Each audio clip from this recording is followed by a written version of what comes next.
Y bueno, pues recordarles que estamos en la unidad 4, ¿no? Y estamos viendo disoluciones, ¿de acuerdo? Hemos visto ya varias, muchas de las propiedades que tienen las disoluciones. Especialmente, bueno, nos centramos en las propiedades coligativas, ¿no? Estas propiedades coligativas, es importante recordar, bueno, ¿cuáles son? Son estas que están aquí, estas cuatro, y ocurren cuando utilizamos solutos que no son volátiles, ¿no? O sea, como las sales, como compuestos orgánicos, como el azúcar o la urea, que no se evaporan, ¿no? Que prácticamente no tienen presión de vapor esos sólidos, pero se disuelven en agua o en otros disolventes. Entonces, podemos hablar de estas propiedades coligativas, ¿no? También, por ejemplo, las proteínas también se disuelven en agua y pueden tener estos efectos, ¿no? Por ejemplo. Entonces, nada, es rapidísimo este repaso. Han visto, bueno, la primera es la disminución de la presión de vapor y vimos que hay una ecuación o la ley de Raoult, ¿no? Que es esta ecuación para poder calcular cuánto va a disminuir la presión de vapor al irle agregando, pasar del disolvente puro, que tendría la presión de vapor puro, y por medio de la fracción mol, pues si lo vamos calculando, vamos a ir viendo que disminuye, ¿no? Paulatinamente la presión de vapor. Después vimos que para calcular qué temperatura disminuye el punto de fusión, ¿no? O cuánto aumenta el punto de ebullición, tenemos estas dos pequeñas fórmulas, ¿no? Que es la diferencia en grados de la temperatura de fusión, es nada más, hay que buscar aquí qué disolvente estamos usando y, por ejemplo, 1.86 y multiplicarlo por la molalidad, es decir, ver cuál es la molalidad de los solutos y ya con eso sacamos cuánto va a disminuir la temperatura de fusión. Ahorita vemos un ejemplo, ¿no? Y también cuánto aumenta el punto de ebullición, pues es casi la misma fórmula, solo hay que ver que la constante ebulloscópica es diferente para cada disolvente. Ya habíamos dicho que cuando hablamos de soluciones con electrolito, a esas fórmulas lo único que hay que agregarle es multiplicarlos por un factor que se llama de Van Hoff, que es nada más y nada menos que el número de iones que está en la solución, ¿no? Cloro de sodio es un ion sodio con un ion cloro menos y por lo tanto el factor de Van Hoff es 2. Es decir, hay el doble de moles cuando hay cloruro de sodio, ¿no? Que cuando hubiera azúcar, que es un solo mol. Aquí, por ejemplo, no, este fosfato de sodio, pues son 3 iones sodio y uno de fosfato. Entonces, el factor de Van Hoff para este es de 4, ¿no? Este, Esto es lo que mencionaba, ¿no? O sea, si le agregamos un mol de cloro de sodio, en realidad estamos agregando 2 moles de iones, ¿no? Y por eso hay que multiplicarlo por 2. Y vimos también, bueno, que otra propiedad coligativa es el aumento en la presión osmótica, y ese sí tiene una fórmula muy diferente, en donde I también es el factor o la constante Van Hoff, y aquí sí utilizamos la concentración de soluto en molar, ¿no? Mol, número de mol, entre volumen de la disolución. Ya no se usa molal, ¿no? Aquí sí es molar con R al final. Y vimos que, bueno, si se mide la altura de una columna y sabemos la densidad de líquido, entonces podemos conocer cuál es la presión que está ejerciendo esa columna por esta formulita que es, lo veremos en algún ejemplo más adelante, bueno, pero es la constante de gravedad por la densidad de líquido por la altura, ¿no? Ya con eso sacamos la presión que ejerce esa columna de líquido. Y nos habíamos quedado aquí pendientes en calcular, por ejemplo, o sea, con estos datos, poder calcular cuál es la temperatura a la que se congela el agua de mar, ¿no? Entonces nos dicen, bueno, el agua de mar tiene todos estos solutos, ¿no? Y nos dicen, bueno, cuál es la cantidad de moles de soluto por kilogramo de agua. Entonces, antes de empezar a resolverlo, pues hay que pensar, o sea, alguien podría decirme, a qué la temperatura, eh, a ver, por ejemplo, le preguntaría a Javier Ramírez si nos pudiera decir, si tú crees que la temperatura es mayor o menor a 0 grados. Es el agua pura congela a 0 grados, ¿no? Pero si tienes todos estos solutos, la temperatura de congelamiento será mayor o menor que 0 grados centígrados. Si nos escuchas, Javier, ¿sí? Sí, ¿me escucho? ¿Sí? Entonces, ¿qué piensas? ¿Que va a ser Yo mayor o creo menor? que la temperatura sería, bueno, más bien un valor por debajo de cero, sería menor a cero, Ajá, sí, nada más por rápido. la concentración y la cantidad de sales que puede poseer el agua de mar. Ajá, siempre tener un soluto, la propiedad que hace es disminuir el punto de fusión, ¿no? Del disolvente en el que esté. Ujú. Entonces, correcto. Entonces, hay que anticipar y decir, bueno, la temperatura tiene que ser menor a 0 grados. Vamos a hacer los cálculos, pero si nos sale que la temperatura de congelamiento es de más 5.2 grados centígrados, pues algo hicimos mal, ¿no? Tiene que ser menor, pues, a 0 grados centígrados. Entonces, lo que hay que hacer es sacar, bueno, recordar esta formulita, ¿no? Dice, bueno, el cambio en la temperatura de fusión es igual a la constante Van Hoff por la constante, digamos, crioscópica, o en inglés le ponen esta F de fusión, pero en español muchas veces le ponen una C chiquita de crioscópica, multiplicado por la molaridad del agua. Entonces aquí a lo mejor alguien podría decir, bueno, ok, ¿cuál será, por ejemplo, el factor de Van Hoff?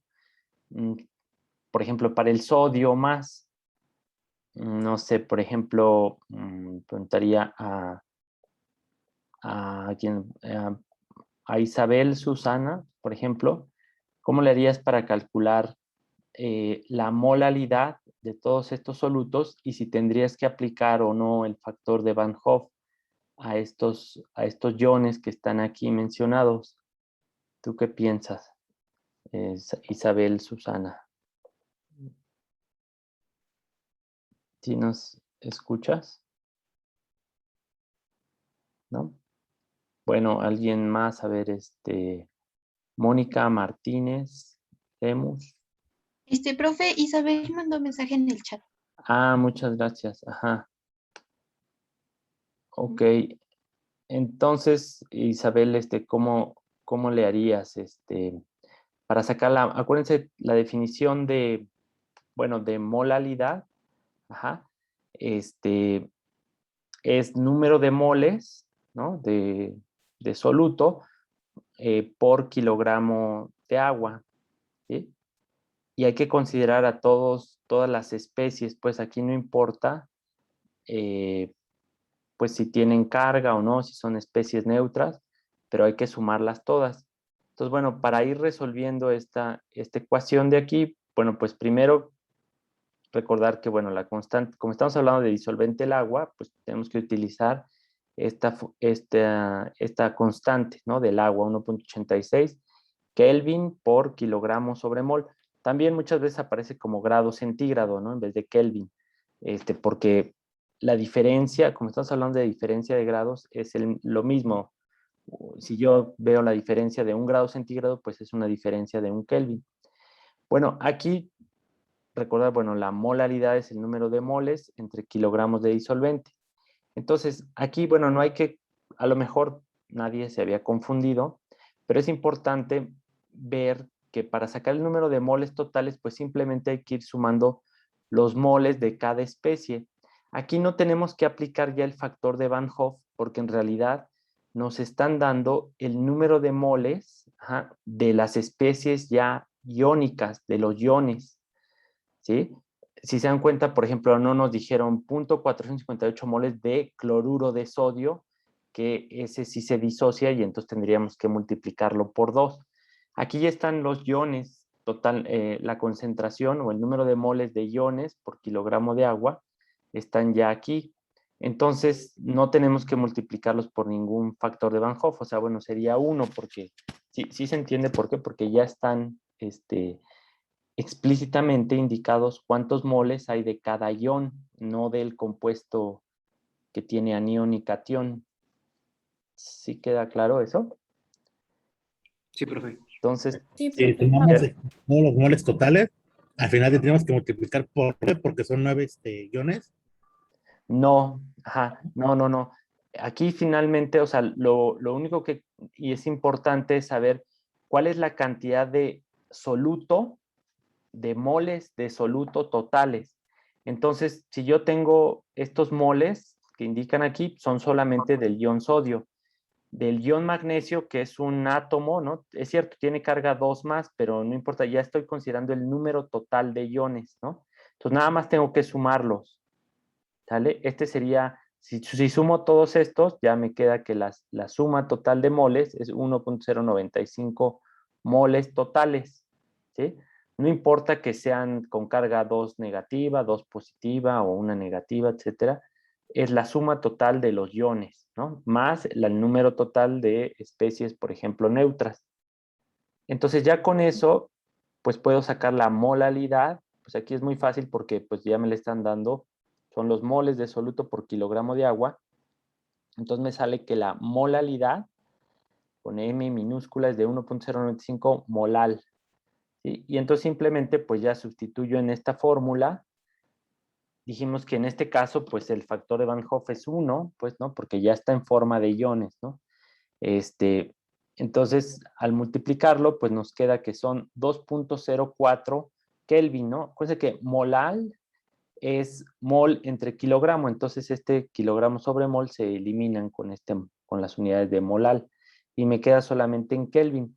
Entonces, aquí es donde luego hasta aquí todo el mundo, pues, le va muy bien, algunos problemas así, que son muy sencillos, creo yo, pero luego uno dice, pues 2.04 Kelvin, y así, a veces hay gente que así lo contesta o pone más 2.04 grados centígrados. Entonces, hay que recordar, no, la temperatura tiene que ser menor a los 0 grados.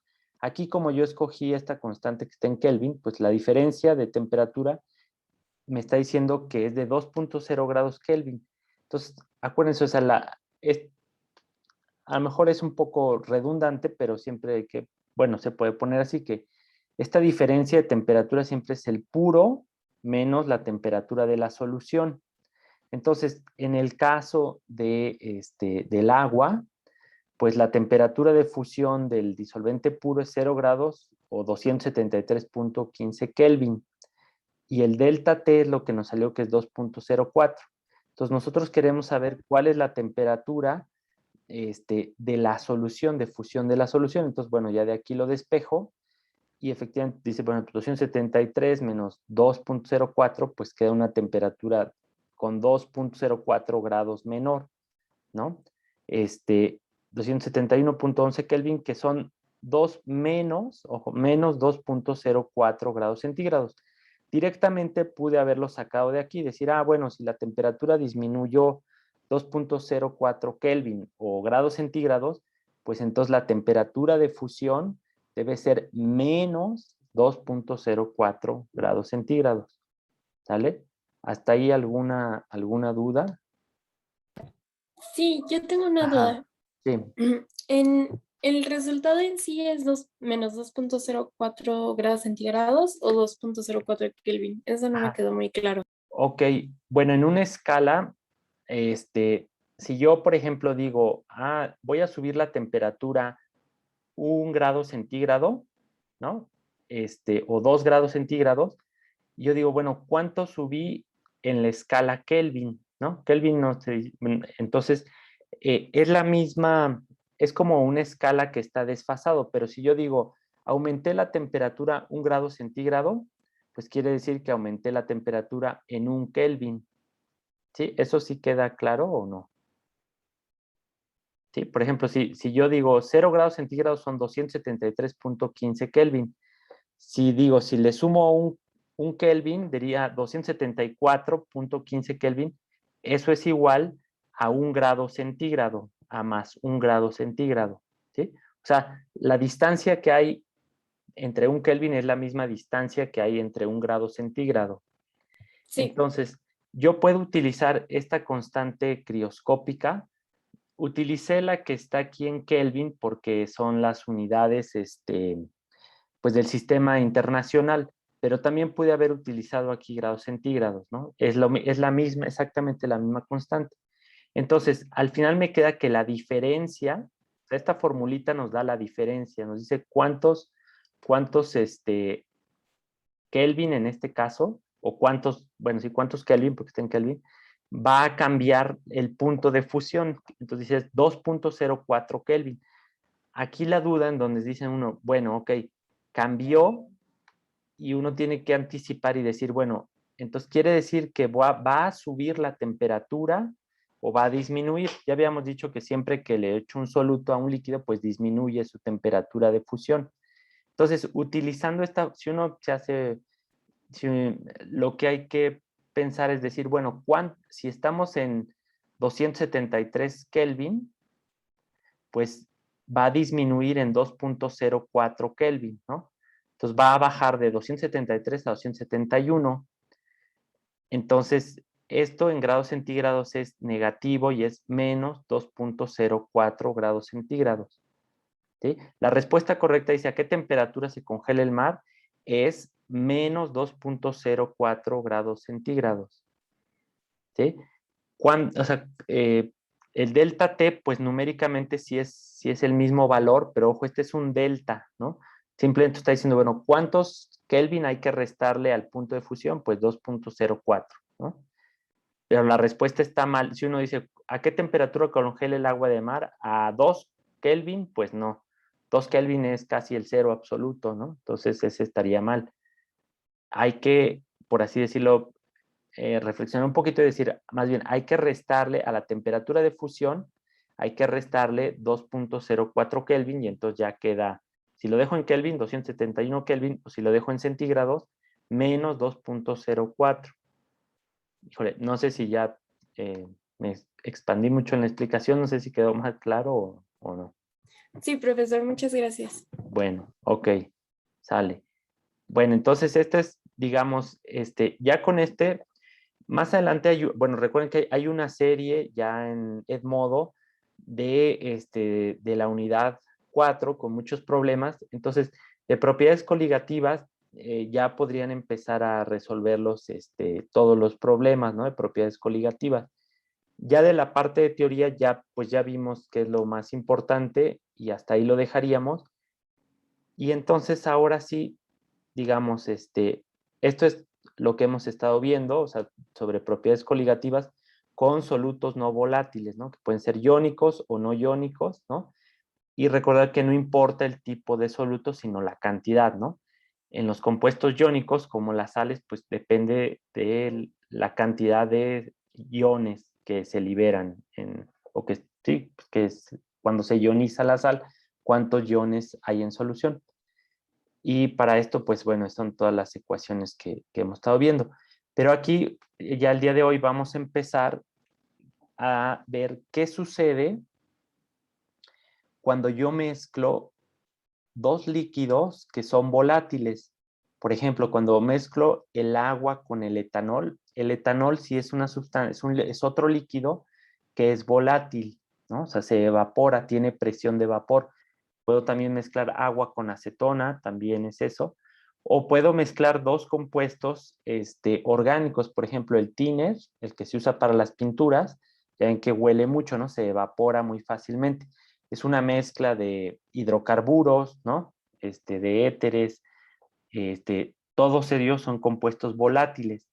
Entonces, para este tipo de mezclas que son volátiles, ya no puedo aplicar las propiedades coligativas. Sí cambia esto el diagrama de fases cambia, pero vamos a verlo que ya cambia completamente. O sea, ya no podemos basarnos en estas propiedades coligativas, sino que es un área, por así decirlo, nueva, el cálculo de las presiones de vapor de las mezclas binarias cuando los dos solutos son volátiles, ¿no? Bueno, para ello, para tratar de ejemplificar qué es lo que sucede, vamos a empezar con un ejemplo muy sencillo. Imagínense que yo tengo agua y tengo alcohol, ¿no? Y los mezclo. Cuando yo los mezclo, los revuelvo muy bien, hecho, por ejemplo, no sé, aquí 75 mililitros de agua y 75 mililitros de alcohol, ¿no? Entonces le preguntaría, por ejemplo, a Ricardo Uriel, si tú mezclas estas dos cosas, y lo revuelves en el vapor, ¿qué crees que hay? ¿A qué te olería, por así decirlo, este vapor? Alcohol, ¿Sí? alcohol me olería. Ajá, ¿no? Entonces tú dirías, bueno, el alcohol se evapora, ¿no? O sea, si huele a alcohol es pues porque en el vapor hay alcohol, ¿de acuerdo? ¿Sí? ¿Y crees que habría agua también o no? Sí, pero como no tiene un olor característico el agua, no lo olería. Sería Ok, más fuerte. ajá, sí. Pero ¿sí crees que habría vapor de agua? Sí. Ujú. Pues efectivamente, entonces sí, en el vapor siempre vamos a encontrar el vapor de las dos sustancias, ¿no? Sabemos que el agua tiene una presión de vapor, se evapora, ¿no? Y el etanol también. ¿Cuál de los dos, Ricardo, ya nada más por último, o sea, cuál de los dos tiene una presión de vapor más alta, el etanol o el agua? ¿El etanol? Ajá, el etanol, ¿no? ¿Sí? ¿Sí están de acuerdo? Ajá. Sí, el etanol. Entonces, es probable que haya más vapor de etanol que más vapor de agua, pero hay los dos, ¿sí? En realidad, bueno, se han hecho ya, bueno, desde hace muchísimo tiempo muchos estudios para ver cómo son estas mezclas. Entonces, fíjense, es algo muy sencillo. En una mezcla que vamos a llamar ideal, ahorita vamos a definir mejor cuándo sí se tiene una mezcla ideal, se tiene la siguiente, o sea, cada uno de los disolventes cumple con la ley de Raoult. Por ejemplo, fíjense, bueno, en este diagrama, sé que al principio parece como muy confuso, pero vamos a suponer que el compuesto rojo es el etanol, ¿sí? Entonces, cuando está puro, el etanol, su fracción mol del etanol es 1 y tiene una presión de vapor, pues, del disolvente puro, ¿no? Del etanol, de A. Entonces, recuerden, si yo le voy quitando un poco de etanol y le voy complementando con agua, la presión de vapor del etanol va a ir disminuyendo, ¿no? Según la ley de Raoult. Por ejemplo, cuando ya nada más tengo 75% de etanol, ajá, la presión de vapor va a haber bajado hasta este punto, ¿no? Es menor, ¿sí? Entonces, la presión de A, que es el etanol, va a ir disminuyendo conforme yo le voy echando agua. Ahora, imagínense que por otro lado, yo tengo el amarillo, es el agua. Entonces, cuando la fracción mol de etanol es 0, la fracción mol del agua es 1, ¿sí? Aquí tengo 100% agua, entonces la presión de vapor del agua vamos a decir que es esta. Cuando ve que esa agua está puro, pues tiene esta presión de vapor. Igual, conforme yo voy disminuyendo el porcentaje de agua y le voy echando otra cosa, otro soluto, pues la presión de vapor del agua va a ir disminuyendo, y cuando ya no tenga nada de agua, pues la presión de vapor del agua vale 0. Pero cuando yo tengo entonces una mezcla, lo que se hace, o bueno, lo que ocurre es que la presión de vapor total de la mezcla es la presión parcial, por así decirlo, la presión que ejerce el etanol más la presión que ejerce el vapor de agua. Cada una de ellas se calcula por separado con la ley de Raoult. Si se acuerdan, en termos, cuando teníamos una mezcla de gases, la presión total de los gases era la presión de A más la presión de B más la presión de C, etcétera, etcétera. Aquí solamente vamos a ver mezclas binarias, ¿no? De dos disolventes que se evaporan. Entonces, la presión total va a ser la presión del etanol más la presión del agua. Y cada una de ellas se va a calcular por medio de la ley de Raoult, ¿sí? Y entonces suman, entonces, fíjense cómo la línea azul es la suma de estas dos presiones, ¿sí? Cuando yo tengo, por ejemplo, 50% de etanol y 50% de agua, la presión de vapor del etanol es justo la mitad, ¿no? Del puro, porque es 0.5 por la presión de vapor del agua, del etanol puro.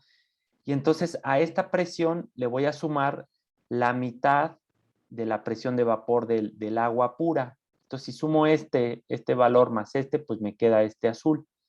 Entonces, fíjense cómo siempre queda en medio, o sea, las presiones de vapor de una mezcla dependen de la composición de la mezcla, ¿no? De cuánto tenga de cada cosa. Pero siempre van a estar no pueden ser mayores que la presión de vapor de A, del etanol, ni pueden ser menores que la presión de vapor del agua, ¿no? Siempre estarán en medio, ¿vale? Veámoslo esto con un ejemplo numérico, ¿sí? Bueno, antes de pasar a esto, decir que, por ejemplo, aquí la ley de Raoult se cumple muy bien para mezclas ideales. Ahora, el etanol y el agua no es una mezcla ideal. Vamos a ver también más adelante desviaciones de esta ley ideal. En principio vamos a hacer cálculos como si se comportaran las mezclas idealmente. Pero nada más para decir, bueno, ¿qué es una mezcla? ¿Qué es una mezcla ideal? Bueno, pues para tener una mezcla ideal se consigue cuando los dos líquidos son muy, muy, muy parecidos. Por ejemplo, el heptano y el octano son dos líquidos que, por ejemplo, pueden estar en la gasolina, por ejemplo, son algunos constituyentes de la gasolina. La gasolina es una mezcla de muchísimas cosas, ¿no? Pero es un disolvente orgánico que son muy volátiles, pues, ¿no? Y entonces, si se dan cuenta, son casi iguales, solamente cambian por un CH2, ¿no? Este tiene un CH2 más. O todos estos compuestos aromáticos son líquidos, son incoloros, tienen presiones de vapor parecido, porque sus estructuras son muy parecidas entre ellos. Entonces, casi que o sea, al ser tan parecidos químicamente, se comportan en la mezcla, sus interacciones de Van der Waals entre mezclas de estos compuestos son muy parecidos y entonces se comportan justo como la predicción de la ley de Raoult, se comportan exactamente igual. Aquí hay un ejemplo en donde tenemos, fíjense, acá abajo está la fracción mol de hexano, ¿no?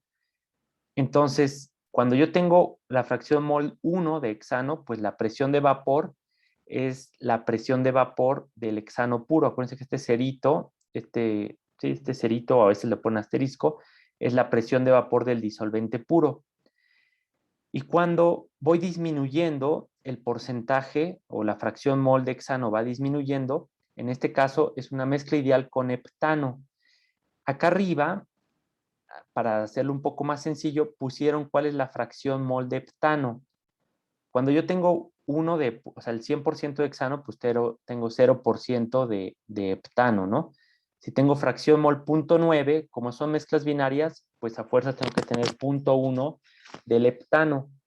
Y entonces el heptano va a tener un poquito ya de presión de vapor. Entonces, si yo sumo esta pequeña, ligera presión de vapor más esta del hexano, ¿no? Pues la suma me da ya la presión total.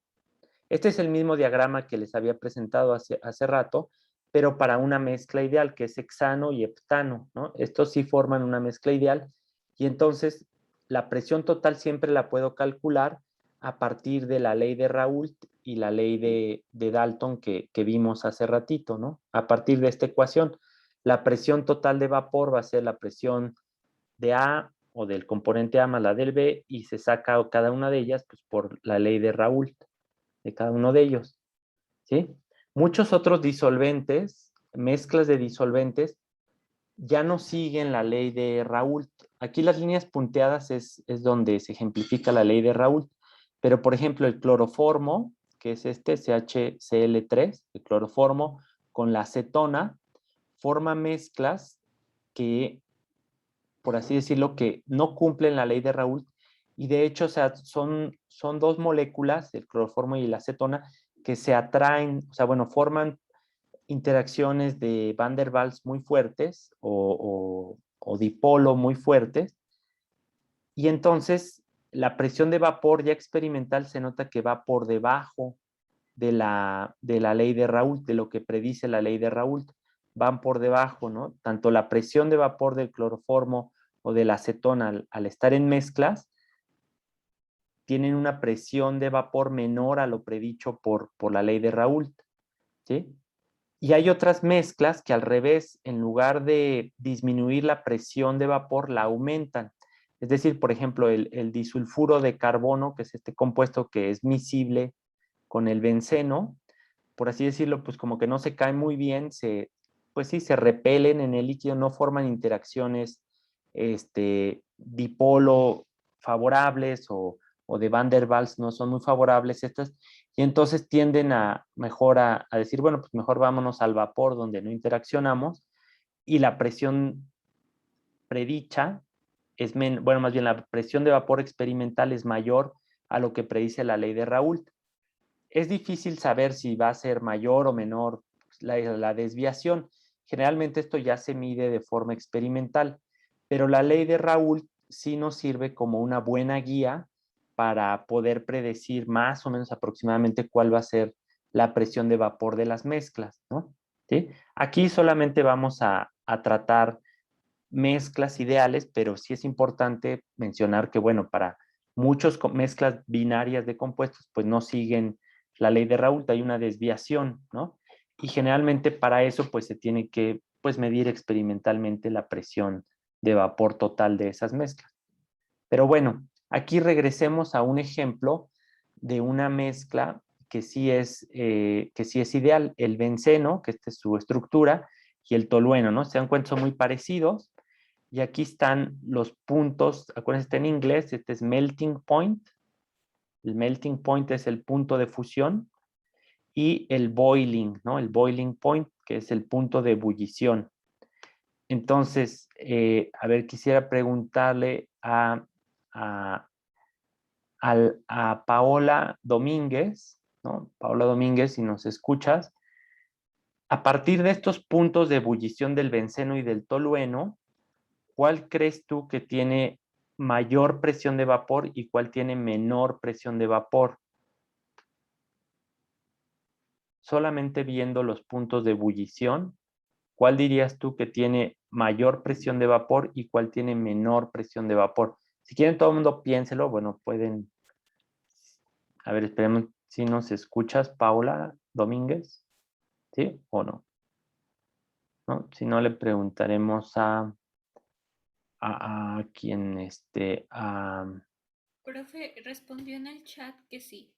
Ajá, que sí, pero la pregunta es, ¿cuál tiene una presión de vapor más alta, el benceno o el tolueno? Ustedes piensen, la pregunta sería, ¿cuál tiene presión de vapor más alta, el benceno o el tolueno? Aquí Paola nos contestó que el tolueno. ¿Alguien tiene o piensa que sería el benceno? Por acá alguien nos contesta que el benceno. Yo igual pienso que sería el benceno. Sí, es el benceno. ¿Sí? ¿Alguien que piense que es el benceno podría explicarnos por qué? Bueno, no sé quién se anime. ¿Cómo? Sí, la respuesta correcta es que es el benceno, ¿no? Ajá, dice, su punto de ebullición es menor y eso que, ajá, es correcto, o sea, sí es cierto. Sí tiene que ver por el punto de ebullición, pero ¿cómo lo podrían explicar? ¿Por qué si tiene un punto de ebullición menor, significa que tiene una presión de vapor mayor? Aquí están las presiones de vapor de los disolventes puros, ¿sí? Por eso tienen este asterisco.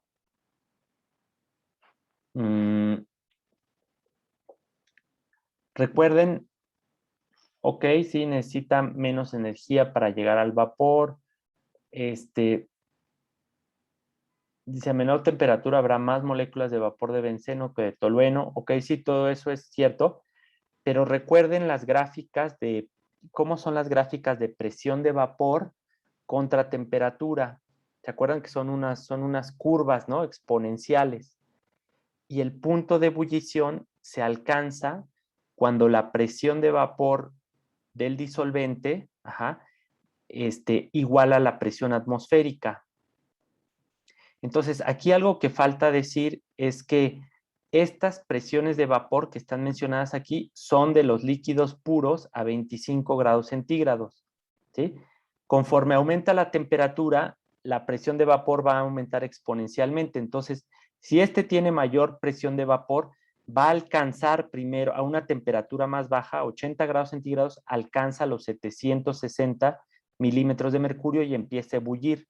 Ya la presión atmosférica no detiene el pase de líquido a vapor. En cambio, este necesita llegar a una temperatura mayor hasta los 111 entonces alcanzaría los 760 milímetros de mercurio para empezar a ebullir. ¿Sí? ¿Hay alguna duda de eso? ¿No? No, profe. Ok, pero entonces sí, bueno, es buena la predicción y eso siempre hay que tomarlo en cuenta. O sea, entre más bajo es el punto de ebullición, quiere decir que la presión de vapor es más alta, ¿no?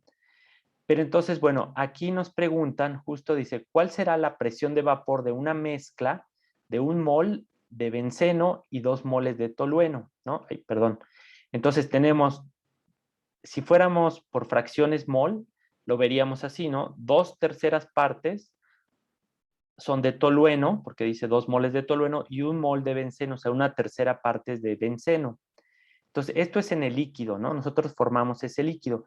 Y después de un rato, aquí en un frasco, aquí arriba en este vapor, se va a ejercer una presión. Nos preguntan, bueno, ¿cuál será la presión de vapor? Ya más o menos vimos, y entonces, pues, ¿qué es lo que puedo esperar? De acuerdo a lo que ya dijimos en las diapositivas anteriores, no sé, por ejemplo, si Andrea Celeste nos podría decir qué cree, cuál será, si estas son las presiones del benceno y del tolueno, qué valor será aproximadamente o qué valor podríamos esperar de presión de valor de la mezcla. ¿Se te ocurre decirnos algún valor, por ejemplo? ¿O está difícil? ¿Puedo yo comentar? Pues bueno, bueno, pues sí, si no nos contesta Andrea, sí. Ujú. Andrea, 1, 2, ¿no? Bueno, creo que no nos está oyendo. Bueno, a ver, adelante, ajá. Sí, Pues adelante. tendría que ser entre 30 y 94, ¿no? Para Ujú. empezar. Ajá, pues sí, efectivamente, bueno, aquí alguien puso como 40, pero efectivamente, o sea, lo que puede esperar es un valor intermedio, ¿no? No puede ser ni más bajo que este, ni más alto, ¿no? Si se acuerdan, este es el mismo diagrama, gracias por las contestaciones, esto es lo que vimos hace rato, o sea, fíjense, aquí en este diagrama está la fracción mol del benceno, ¿no? Que va desde 0 hasta 1. Y entonces, cuando está puro, sabemos que es de 94.6, pero ahora el benceno no está puro, sino solamente está en una tercera parte, como 0.33. Entonces, su presión de vapor va a ser considerablemente menor. En cambio, la del tolueno, sabemos que aquí fíjense cómo para la fracción mol del tolueno justamente es al revés estos valores, ¿no? Sería 1 aquí cuando estuviera puro. Y entonces cuando el benceno tiene 0.33 de fracción mol, el tolueno tendría 0.66. Y entonces su presión de vapor más o menos sería como esta. Y efectivamente, o sea, la mezcla debería de ser un valor intermedio entre la presión de vapor del tolueno puro y la del benceno puro, ¿sí? Entonces, algo tenemos, bueno, vamos a hacer los cálculos y nos tiene que salir algo intermedio, ¿sí? Entonces, ¿cómo aplicamos la ley de Raoult para cada componente? Entonces podemos decir, bueno, para cada componente yo puedo sacar su presión de vapor de forma individual, sabiendo su fracción mol, y luego las voy a sumar. Entonces, la fracción mol, necesito saber cuáles son las fracciones mol tanto del benceno como del tolueno. Este es muy fácil porque sabemos que la fracción mol es 1 mol de benceno que tenemos aquí entre 3 moles totales. ¿Sí queda claro por qué son 3 moles? La mezcla es 1 mol de benceno más 2 de tolueno, son 3 totales. Entonces la fracción mol son 0.33 y del tolueno serían 2 entre 3, 0.6666. Bueno, le puse 0.67. ¿Sale? Ahora entonces, bueno, ¿cuál es la presión de vapor del benceno? Es su fracción mol, ¿no? Por la presión de vapor a 25 grados del benceno puro, que es este dato que nos dan. Entonces es 31.5. Y para el tolueno sería la fracción mol por su presión de vapor del disolvente puro, de tolueno, nos da 19.4, que es lo que el diagramita que estaba aquí hace rato. Y entonces ahora sí ya sé cuál es la presión, por así decirlo, parcial del benceno más la del tolueno, pues ya nada más la sumo, ¿no? Sumo 31 más 19, ya me queda 50.9 milímetros de mercurio, ¿sí? Así es como saldría, ¿Sale? Entonces, con estas fórmulas de aquí, yo puedo calcular cualquier composición de una mezcla binaria, ¿no? Yo la puedo calcular cuál será su presión de vapor, ¿sí? ¿Queda aquí claro? O sea, ¿hay alguna duda de este cálculo? Todo bien. No.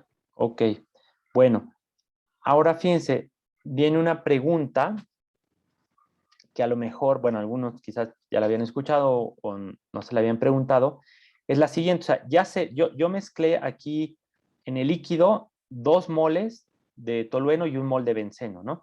Y ya sé cuál es la presión, hace ratito calculamos cuál es la presión de vapor, pero yo les preguntaría, en el vapor acá, la composición del vapor, imagínense que yo pudiera tomar con una jeringa el vapor, ¿no? Y analizarlo en un equipo, por ejemplo, de cromatografía de gases, separarlos y medir cuánto hay.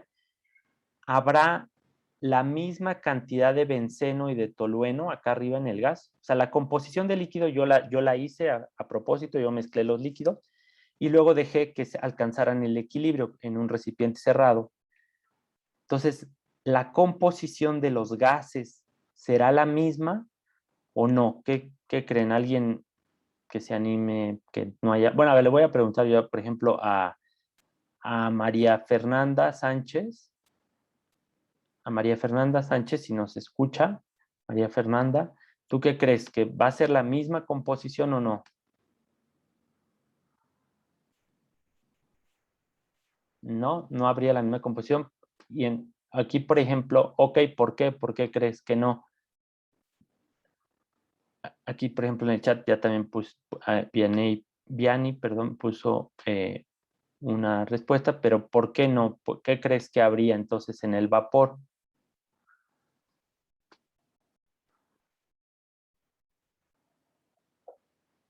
¿No? Porque tienen diferente punto de ebullición. Ok, sí tienen diferente punto de ebullición, pero ya el punto de ebullición, bueno, está bien, sí, es cierto, pero podríamos mejor pensar ya en la presión de vapor, ¿no? Ya aquí dos personas nos pusieron que creen que habría más benceno, ¿no? Bueno, pues es lógico, si el benceno tiene mayor presión de vapor, ¿no? Que el tolueno, sí podríamos pensar que es lógico que haya en realidad en el vapor un porcentaje mayor de benceno que de tolueno, ¿no? O sea, si es como decíamos hace ratito que si mezclamos agua con etanol, pues nos huele el etanol, ¿no? Es más volátil que el agua. Entonces sí es probable que la mezcla en el estado gaseoso tenga otra composición que en el estado líquido. Eso es verdad, ¿no? Y eso es sumamente importante, como veremos en las aplicaciones más adelante, cuando nosotros destilamos. Saben que la destilación, ¿no? Separar calentar a ebullición una mezcla y separar separar dos componentes de acuerdo a su punto de ebullición. En realidad lo que separamos tiene que ver más con las presiones de vapor de los disolventes, ¿no? Bueno, pero vamos a ver cómo podemos resolver esto, o sea, cuál es la composición de los gases acá arriba. Entonces, para ello, pues bueno, vamos a utilizar la derivación de esta, utilizando las mismas fórmulas que ya vimos, vamos a ver cómo podemos contestar eso, ¿no? Entonces, nada más, lo que es importante, o sea, antes de ver las ecuaciones matemáticas, es, perdón, es recordar que siempre en el vapor, va a haber mayor cantidad de líquido más volátil, ¿sí? O sea, para recordar, es decir, bueno, aquí tenemos agua y etanol, pero el más volátil, que es el etanol, pues es el que más va a estar en el vapor, ¿sí? La contribución de cada componente, pues depende de su fracción molar y de su presión de vapor total, ¿no? Con la ley de Raoult y de Dalton que vimos hace rato. Pero lo que es muy importante es recordar esto, o sea, que en el vapor de una mezcla de dos componentes, siempre hay mayor cantidad del componente más volátil, ¿no? Por eso es correcto pensar que va a haber más benceno. El benceno es mucho más volátil, tiene mayor presión de vapor, entonces es muy probable que haya más benceno en el gas, o sea, que en el gas aquí no se cumpla esta proporción, sino que haya más benceno y menos tolueno en el gas. Y entonces, para sacarlo, vamos a hacer estas derivaciones matemáticas. Aquí sabemos, esta es la ecuación que vimos hace ratito. La presión total en el gas es la fracción mol de A por su presión de vapor más esto, ¿no? Pero esto es en el líquido. Ahora, si recuerdan, la ley de Dalton nos dice, la presión parcial de un gas es la fracción mol de ese gas, la fracción mol de A, pero en el estado gaseoso, multiplicado por la presión total, ¿sí? Entonces, yo puedo decir, bueno, si yo quiero saber qué fracción mol hay de A en el gas, por eso es esta G, ¿no? Es la fracción mol de A en el gas, sería simplemente la presión parcial de A entre la presión total. Y la presión total sé que es la presión de A más la presión de B, porque es una mezcla binaria, ¿sí? Ahora, ¿qué más puedo sacar? La presión de vapor de A o del gas en A se calcula por la ley de Raoult a partir de la composición en el líquido, ¿sí? Simplemente utilizando esta ley de Raoult. Entonces, la presión de A la puedo sustituir por esta fórmula que nos habla de la composición en el líquido y la presión del componente puro. Entonces, solamente donde dice presión de A, pues yo sustituí por la fracción mol de A en el líquido por la presión de vapor del líquido puro. Igual este es lo mismo, la presión de A lo sustituí por esto. Y la presión de B puedo hacer lo mismo, pero ahora pues con la fracción mol de B en el líquido, ¿no? Este es una L minúscula, ¿sí? Es el líquido. Ahora, aquí viene algo importante. Para no tener muchas variables, yo sé que la fracción mol de B la puedo expresar como función de la fracción mol de A, ¿sí? Recuerden que, por ejemplo, como es una mezcla binaria, la fracción mol de A en el líquido más la fracción mol de B en el líquido es igual a 1, ¿sí? Si yo tengo 0.5, pues este tiene que ser 0.5. Si este es 0.4, este tiene que ser 0.6. Si este es 0.8, pues este tiene que ser 0.2, ¿no? Porque siempre suman 1, nada más hay dos componentes. Entonces, la fracción mol de B se puede expresar como 1 menos la fracción mol de A. Entonces, lo sustituyo y ya tengo esta fórmula que, si se dan cuenta, me dice cuál va a ser la composición de A en el gas a partir simplemente de la composición en el líquido y las presiones parciales de los dos componentes, de A y de B, ¿sí? Entonces, con esta fórmula que está aquí abajo, yo puedo conocer cuál va a ser la composición de los gases acá arriba. Por ejemplo, apliquemos esta fórmula que acabamos aquí de derivar. Este es en el líquido, ¿no? Es justo la mezcla que habíamos dicho hace rato. Entonces, ¿cuál será la composición del gas? ¿Cuál será la fracción mol de A en el gas? Pues simplemente pongo la fracción mol de A, que en este caso es el benceno, multiplicado por su presión de vapor, ¿no? Entre pues este mismo producto, más 1 menos la fracción mol de A. Si se dan cuenta, 1 menos 0.36, en realidad es la fracción mol de tolueno, ¿no? Sería 0.67, multiplicado por la presión de vapor de B. Bueno, hago las operaciones, ¿no?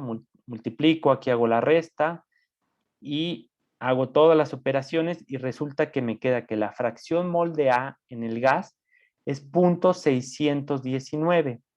Entonces, efectivamente, ¿no? Así como ya lo habían predicho algunos de ustedes o lo platicamos aquí, en el vapor tiene que haber una proporción mucho más grande del benceno que de tolueno, porque el benceno es mucho más volátil.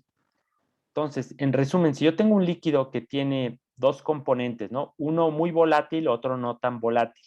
En el gas, yo puedo calcular cuál es la presión del gas, pero también puedo calcular la composición del gas y va a tener preferentemente una proporción mayor del benceno y menor del tolueno. Aquí saqué cuánto hay de tolueno en el vapor, pues como ya saqué cuál es la fracción mol de benceno en el gas, pues ya nada más digo 1 menos esa fracción mol, me da la fracción mol de tolueno en el gas, ¿sí? ¿Sale? Hasta aquí más o menos se entiende. Si hay alguna Sí, duda, profe. pues, ajá, nos dicen. Entonces, fíjense, utilizando esta ecuación de aquí, alguien se puso a hacer esta gráfica donde pone aquí, esta es la fracción mol de líquido en benceno que va desde 0 hasta 1 y la línea amarilla nos va diciendo, bueno, si leemos esa línea amarilla en el eje Y, nos dice la fracción mol en el vapor del benceno, ¿sí? Por ejemplo, para el cálculo que nosotros hicimos, en el líquido teníamos 0.33 de benceno, pero en el vapor vamos a tener mucho más, ¿no? Vamos a tener 0.619. Por ejemplo, si yo hubiera tenido 0.5 y 0.5 en el líquido, en el vapor de benceno yo hubiera tenido mucho más, como 0.7 o algo así, ¿no? 0.7 de vapor de benceno. Entonces, bueno, esta ecuación de aquí, pues se dan cuenta, bueno, es una curva y entonces siempre va a haber una proporción, como estoy hablando en este caso del disolvente que tiene mayor presión de vapor, siempre su composición, bueno, la fracción mol en el gas va a ser mayor que lo que había en el líquido, ¿no?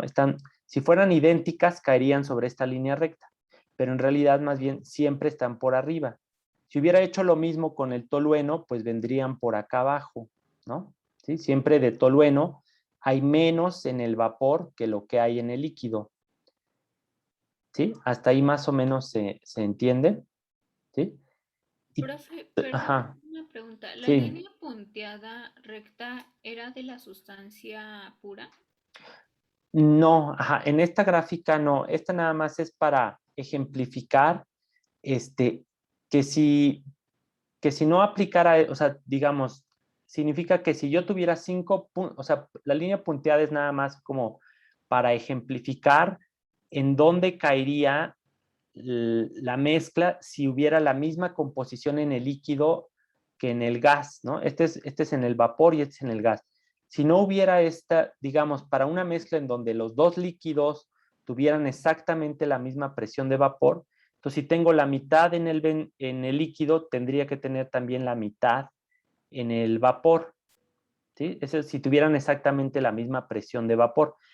Pero eso no ocurre, pues, o es muy raro que dos líquidos tengan la misma presión de vapor. Entonces, bueno, para no hacernos bola, esta línea punteada nada más es para ejemplificar en dónde estaría la correspondencia, digamos, si fueran idénticas las composiciones, ¿no? Pero lo real, o sea, lo que se ocupa o lo que sale de esta ecuación es que la fracción mol del benceno en el gas, en el vapor, siempre es mayor que lo que hay en su fracción mol en el líquido, ¿no? ¿Sí? Sí, gracias. Ok. Bueno, ¿y todo esto para qué? Bueno, tiene algunas aplicaciones importantes, o sea, porque quiere decir que siempre en el vapor va a haber más benceno que de lo que hay originalmente. Entonces, por eso, si yo voy removiendo el vapor, en el líquido se va a ir quedando cada vez más tolueno puro, ¿no? Eso lo vamos a ver, bueno, cuando veamos la destilación, ¿no? Pero tiene que ver con esto. Ahorita vamos a seguir tratando de ver qué ecuaciones y qué diagramas nos pueden servir para predecir esto. Pero más allá, las ecuaciones, bueno, van a estar aquí, las pueden copiar de la presentación, etcétera, o están en los libros. Pero lo más importante entender es esto, ¿no? Que si yo tengo una mezcla de líquidos, el vapor va a tener una composición diferente y va a ser más abundante el líquido que es más volátil, ¿no? ¿Sí? La sustancia que es más volátil. Ahora bien, fíjense, por medio de esta ecuación de acá arriba, esta es la ecuación que vimos al principio, ¿no? Donde la presión de vapor de los disolventes a partir de la composición de los líquidos, yo puedo predecir cuál va a ser la presión de vapor de la mezcla, ¿sí? Y algo importante que también esta ecuación que está aquí, nos dice o nos predice cuál es la presión total acá arriba, ¿no? De esta mezcla, pero a partir de la composición en el gas. Aquí ya no pongo la derivación de esta ecuación, pero Si alguien se anima a hacer el álgebra, o sea, fíjense, a partir de esta ecuación que está aquí, ¿no? Y esta otra de acá, ¿sí? Podrían ustedes derivar esta ecuación, ¿sí? También, bueno, a lo mejor tienen que usar la ley de Dalton, también, pero fíjense, esta ecuación de aquí nos predice cuál va a ser la presión total, pero ahora conociendo cuál es la fracción mol de un componente, en este caso A, en el gas. Y esta función, si la graficáramos, ya no quedaría como una línea recta, sino como una curva, ¿no? La curva viene, pues, viene precisamente de que en el vapor siempre va a haber más del disolvente más volátil, ¿sí? Entonces, aquí veríamos que entre más benceno, por ejemplo, entre más benceno yo tenga, entonces, pues la presión de vapor es mayor, ¿no? Sube, por así decirlo, exponencialmente conforme, no es exponencialmente, bueno, pero sube de esta forma, así, debido a esta ecuación, conforme más benceno tengo. Si tengo poquito benceno, bueno, pues la presión de vapor es baja, se parece a la del tolueno. Pero entonces, ¿para qué me sirve estas dos ecuaciones? Son muy importantes porque si yo las junto en una sola gráfica, me queda este tipo de gráfica. O sea, aquí está en la línea recta, se dibuja con esta ecuación de acá arriba, ¿sí? Es la que vimos al principio. Es la presión total a partir de las composiciones de A en el líquido y de B en el líquido. Acuérdense que pues, la de B la puedo, si ya conozco la de A, pues puedo sacar cuál es la de B, ¿no? Y esta otra línea curva es a partir de la composición del gas, ¿sí? Si yo sé cuál es la composición, la fracción mol de A en el gas, puedo dibujar cuál va a ser la presión de vapor. Entonces, si yo hago una gráfica donde junto estas dos funciones, ¿no? Bueno, pongo una y luego dibujo la otra, lo que voy a tener es un diagrama en el cual tengo presión contra composición, por ejemplo, de benceno o de algún componente, pero este diagrama es muy útil porque me va, la fracción mol de acá abajo puede representar tanto la fracción mol en el líquido como en el vapor. Es decir, o sea, es un diagrama compuesto en donde yo voy a tener las composiciones del líquido y las composiciones del vapor a cualquier presión. Vamos a ver un ejemplo, ¿no? Por ejemplo, si yo me paro aquí en A, ajá, cuando toco la línea roja, que es la de líquido, puedo saber cuál es la composición. Digo, bueno, una mezcla líquida que tiene una fracción mol de A de 5, de 0.5, perdón, de 0.5, ajá, tiene una composición en su vapor que corresponde a la línea azul. Bueno, a ver, perdón, creo que vamos a verlo con un ejemplo en el siguiente diagrama para que quede claro esto. En estos diagramas ya vimos, bueno, lo que es importante es saber que la línea azul, la línea roja, perdón, y la línea azul vienen o derivan de estas ecuaciones, ¿no? O sea, nosotros podemos dibujarlo. Si sabemos las presiones de vapor de dos componentes, de dos sustancias puras, podemos dibujar estos diagramas, ¿no? A partir de estas dos ecuaciones y juntarlas. Ahora, ¿para qué nos sirven? ¿Cómo lo podemos interpretar?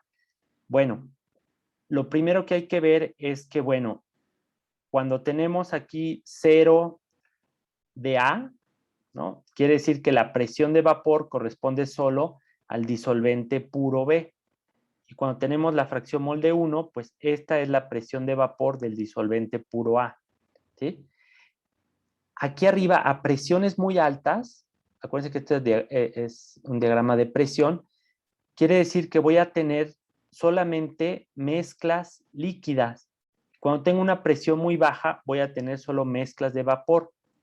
Cuando yo me paro a presiones y composiciones intermedias en medio de estas dos líneas, es cuando tengo mezclas de líquido y vapor. ¿Cómo funciona o para qué me sirve este diagrama? Creo que, bueno, esta es una tarea que vamos a verlo al final, Pero vamos a ver con este ejemplo para qué nos sirve este diagrama, ¿no? Imagínense que yo tengo una mezcla de composición aproximadamente de 0.5, igual vamos a ponerle de benceno y de tolueno, ¿no?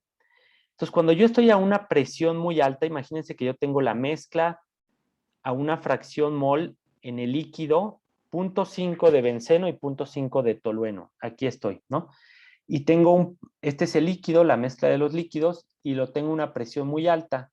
De tal forma, tengo un pistón aquí encima, y la presión es tan alta que no dejo que se forme ningún vapor, ¿sí? Si yo empiezo a disminuir la presión de este sistema, va a llegar un momento que yo puedo igualar, al disminuir la presión, yo puedo igualar a la presión de vapor de la mezcla que le corresponde a esta composición. Digamos, justo cuando yo empiezo a elevar el pistón, cuando se forma la primera, por así decirlo, se evapora la primera fracción, cuando se forma la primera fracción de vapor, ¿sale? Yo me encontraría en este punto. Y yo puedo saber, por medio de este diagrama, como alguien ya hizo los cálculos para fabricarlo, yo puedo moverme por este diagrama y poder predecir cuál va a ser la composición del vapor cuando la presión sea igual a la presión de vapor de esta mezcla. Y para hacerlo, lo que hago es que trazo una línea horizontal hacia la línea de vapor. Acuérdense que la línea de vapor es la amarilla, ¿no? ¿Sí? La que es curva. Entonces, si yo me muevo aquí hacia la derecha y luego hacia abajo, justo esta fracción mol de aquí, esta de aquí, este valor de fracción mol, digamos así como de 0.8, sería la fracción molar en el vapor. ¿Sí? Ay, perdón, va otra vez. Sí queda claro. O sea, si yo quiero saber cuál es la composición en el vapor de una mezcla, justo cuando se forma la primera parte de vapor, pues me muevo aquí y trazo una línea horizontal hacia la derecha, y este valor correspondería a la fracción mol, a esa presión. Esta correspondería a la composición en el vapor. Ahora, si yo sigo bajando la presión, por ejemplo, aquí en un punto intermedio, lo que va a suceder es que entonces voy a empezar a tener una mezcla de líquido y de vapor. Digamos, esta es una cosa intermedia, como si yo hubiera podido llegar a esta cosa de aquí. Es más o menos como el frasco de vidrio que teníamos hace rato, en donde hay líquido y hay vapor. Entonces, si yo determino cuando tengo una mezcla líquido-vapor, ¿no? Y sé cuál es la presión del sistema, puedo saber también cuál es la composición tanto del líquido como del vapor. Trazo una línea horizontal y digo, bueno, si tengo esta presión, ¿no? Aquí intermedia, como en C, la composición del vapor va a ser esta y la composición del líquido va a ser esta, ¿sí? O sea, en donde toca con la línea azul, esa es la composición esta es la composición del líquido, ¿sí? La fracción molar del líquido, y donde toca la línea amarilla, hacia abajo, esa es la fracción molar del vapor. ¿Sí? Digamos, ya no tendría, si yo tengo un diagrama de estos, yo ya no tendría que calcular numéricamente cuál es la composición del vapor y cuál es la composición del líquido. Simplemente me muevo en el diagrama y veo dónde choca la línea horizontal con la línea de vapor y con la línea de líquido, y lo leo aquí. ¿Sí? ¿Hasta ahí queda más o menos claro esto? Sí. Es un poquito confuso y hay que hacer algunos ejemplos para manejarlo mejor, pero bueno, no sé si alguien hasta aquí tenga alguna duda, o si no, ya nada más termino con la idea. Si yo sigo bajando la presión, fíjense cómo, bueno, voy a seguir teniendo mezclas de líquido-gas, pero al bajar la presión, las moléculas van a preferirse ir al estado gaseoso. Hasta que llego al último punto, cuando toco esta línea, queda la última gota de líquido, ¿sí? Ahí justo en E es este diagrama donde prácticamente todo está como vapor y la última gota de líquido tendría una composición que la podría obtener moviéndome por la línea horizontal hacia esta línea, ¿no? De líquido. Ay, perdón. Híjole. Y si yo me fuera hacia abajo, aquí si trazara una línea vertical, esta sería la composición de esta última gota de líquido, ¿sí? Ahora, si yo sigo bajando la presión, al final, pues voy a llegar a una mezcla de vapores, ya todo va a estar en vapor, o sea, toda la mezcla va a estar en vapor, pero la composición tiene que ser idéntica, pues, a la mezcla de líquidos que tenía al principio. Sí, eso es lógico, ¿no? Si yo tengo dos líquidos a alta presión y luego los evaporo totalmente, o sea, ya no tengo mezclas, sino que tengo puros vapores, pues tienen que tener la misma composición que había al principio, ¿no? El chiste de este diagrama, o es útil, para ver cuál es la composición del líquido y cuál es la composición del vapor cuando coexisten las dos fases. Entonces, este es un diagrama de fases, líquido-vapor para una solución binaria, porque hay dos componentes, y es a una temperatura constante y con cambio de presión, ¿sí? Por ejemplo, a lo mejor este diagrama lo hicieron a 25 grados centígrados. A 80 grados centígrados, va a cambiar totalmente, ¿sí? Va a ser, bueno, las pendientes y la curva van a tener otra forma, bueno, más o menos la misma forma, pero digamos, quizás más abombada o menos abombada, la pendiente sería quizás probablemente más inclinada, etcétera, ¿no? Pero la utilidad de estos diagramas es, si yo me sitúo en un punto intermedio, donde está esta zona que le llamamos líquido más vapor, donde coexisten, poniéndome en cualquier punto de esos y extendiendo una línea horizontal hacia la izquierda y hacia la derecha, puedo saber la composición química de cada una de las fases. Eso es lo relevante de este diagrama. ¿Sí? Bueno, ahora existe otra que sería otro concepto interesante de estos diagramas, es que no solamente podemos saber la composición. Fíjense, si yo les dijera, tengo una mezcla de líquidos, de benceno con tolueno, ¿no? Que es más o menos como de 0.5, lo voy a llevar a una presión, el sistema lo voy a llevar a una presión de, no sé, de 0.7 atmósferas. Quiero que me digan cuál es la composición del líquido y cuál es la composición del vapor. Bueno, pues entonces me muevo a la izquierda y digo, esta de aquí va a ser la fracción mol de benceno en el líquido, bajita, y en el vapor va a ser más alta, ¿no?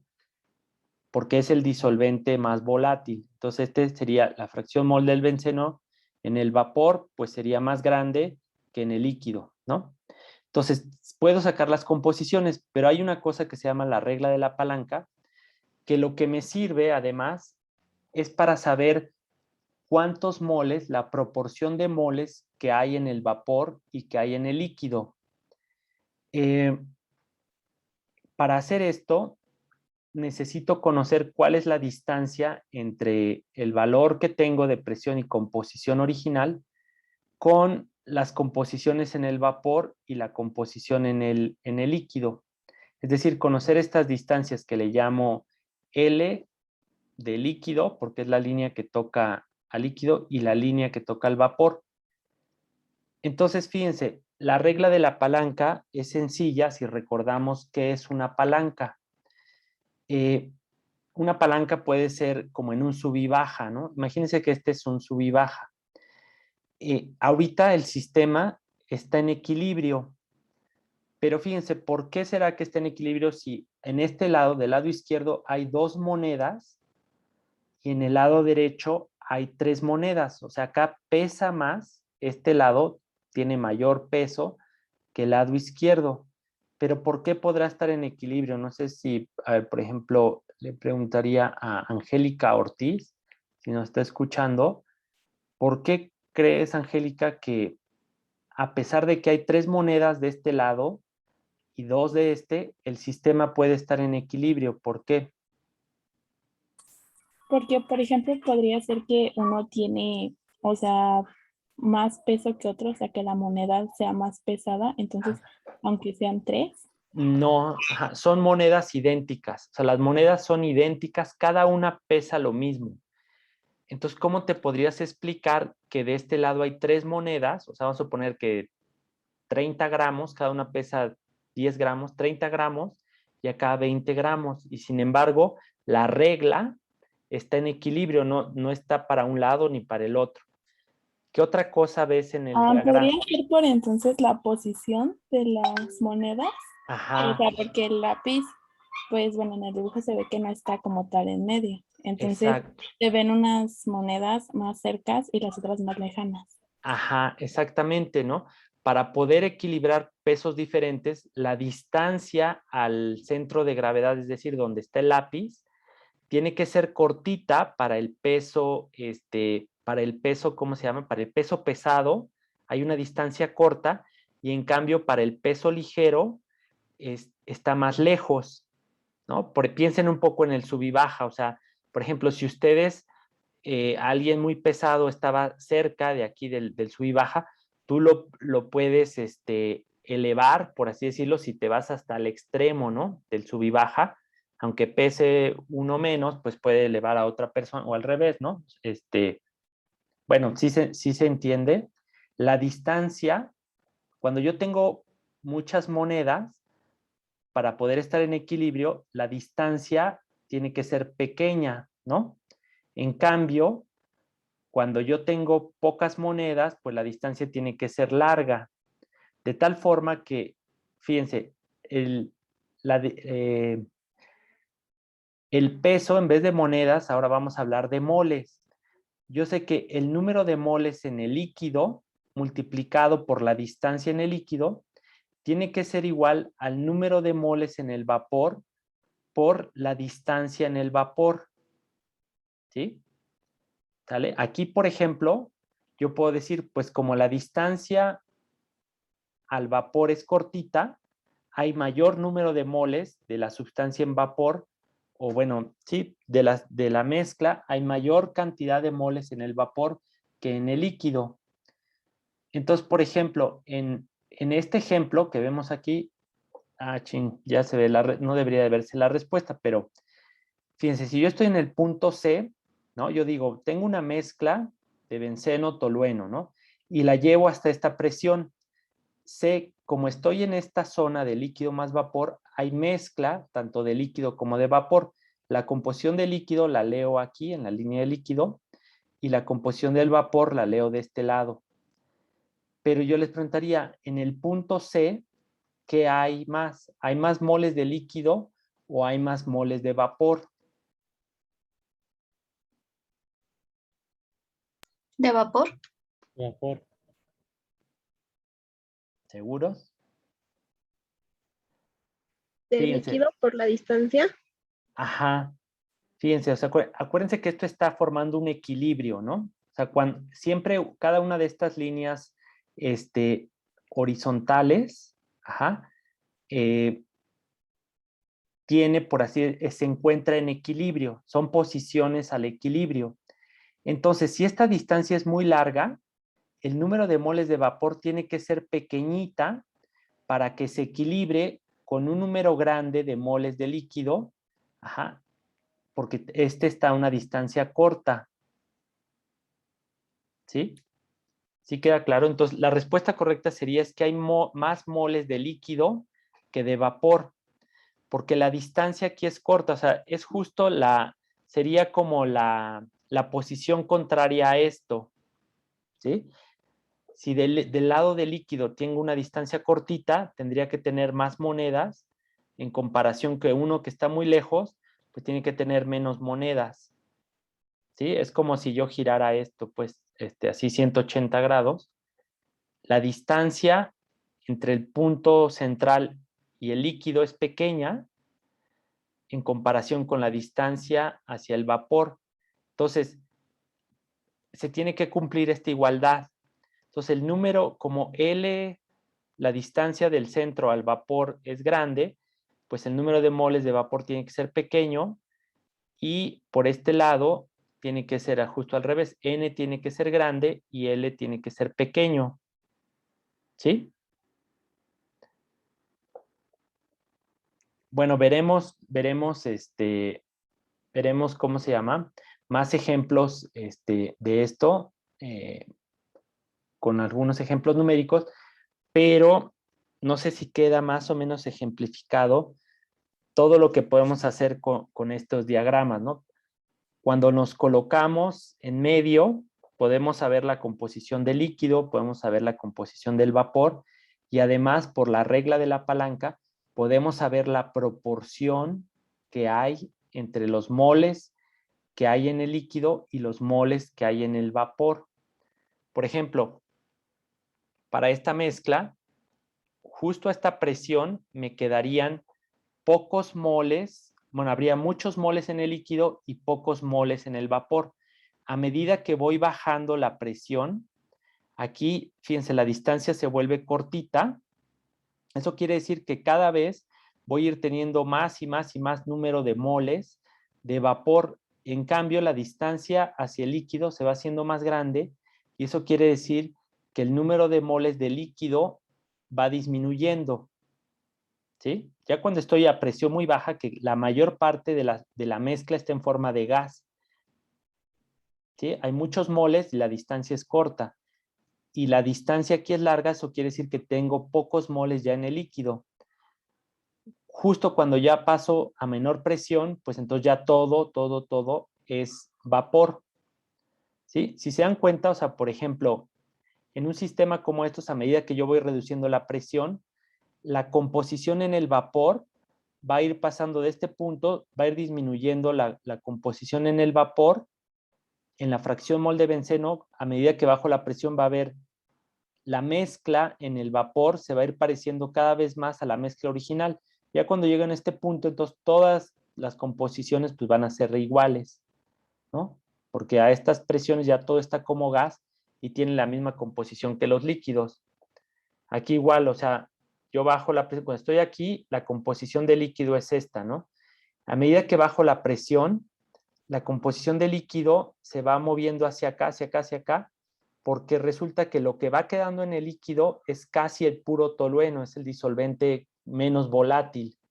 Llega un punto justo aquí en donde, bueno, casi la última gota es casi de tolueno puro, y pues ya la última gota, bueno, ya al convertirse en gas, pues ahora sí ya tengo exactamente la misma mezcla que tenía originalmente en los líquidos. ¿Va?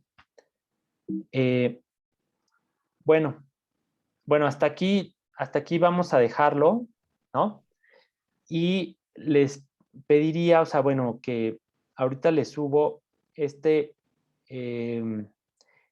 tarea. El chiste es que ustedes puedan construir un diagrama de presión contra composición para la siguiente mezcla de compuestos, el bromoetano y el cloroetano, ¿sí? Estos compuestos son muy parecidos y forman mezclas ideales. Sin embargo, su presión de vapor pues es muy diferente, ¿no? Viendo estas presiones de vapor, ¿cuál será el que tiene un punto de ebullición más alto? ¿Cuál tendría el punto de ebullición más alto? ¿El bromoetano o el cloroetano? Sí, sería El el bromoetano. Ajá, sí, este tendría el punto de ebullición más alto, ¿no? Porque es el menos volátil, ¿sí? Entonces, ¿de qué se trata este ejercicio? Es que ustedes tracen esta línea de aquí, ¿no? A partir de esta ecuación, o sea, con los datos que se dan aquí, son suficientes para ir haciendo una gráfica donde ustedes inventen la composición de la mezcla. Pueden irle poniendo de punto 1 en punto 1, o sea, tener 10 puntos desde composición 0, fracción mol. Ustedes deciden qué ponen aquí de fracción mol, si el bromoetano o el cloroetano, ¿no? podríamos, así como está, correspondería más bien al cloroetano, ¿no? Cuando la fracción mol es 1, pues entonces tiene la presión de vapor más alta. Esta línea así, donde tiene una pendiente positiva que sube, pues indica que cuando la composición es 1, la concentración, perdón, si la composición es 1, la presión de vapor corresponde al disolvente más, con presión de vapor mayor.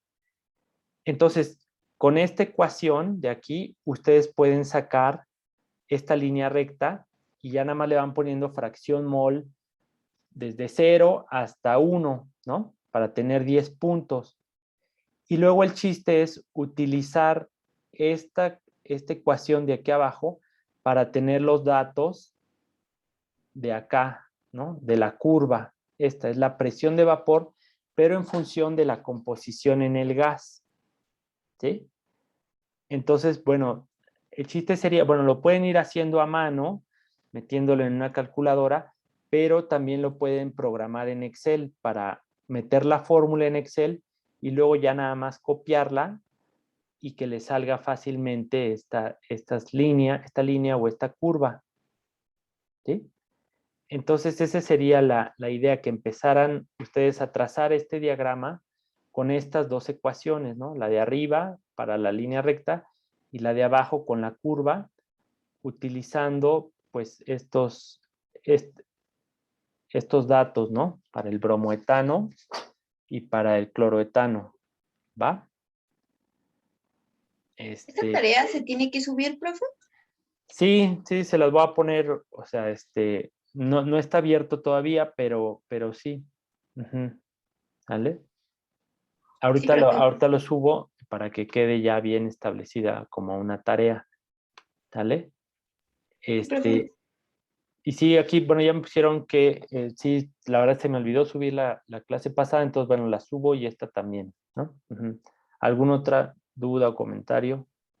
Y una aplicación para la gráfica de presión contra composición. Ajá, pues fíjate, o sea, con esta gráfica nosotros podemos predecir cómo se va a comportar. Ya no necesita, bueno, ya que tenemos la gráfica y se construyen muchas de estas gráficas para disolventes, mezclas de disolventes muy comunes, ya no es necesario pues tener que aplicar toda esta fórmula, sino simplemente nos movemos en el diagrama y podemos decir, bueno, si yo tengo una mezcla, ¿no? De 50-50 y le cambio la presión, ¿no? De presión atmosférica le bajo la presión a 50 kilopascales, ¿cuánto me va a quedar de líquido? ¿Cuánto me va a quedar de vapor? ¿Y cuál va a ser la composición de cada uno de ellos? ¿Sí? Para eso serviría. Y vamos a ver más adelante que nos va a servir para predecir cuando nosotros hagamos una destilación, cuáles van a ser las composiciones de los vapores y del líquido que va quedando. ¿Sí? Eso lo veremos en la clase que entra. Ah, ya se refiere a la de temperatura, ¿no? Contra composición. Ajá, en la de temperatura contra composición, eso lo veremos la clase siguiente.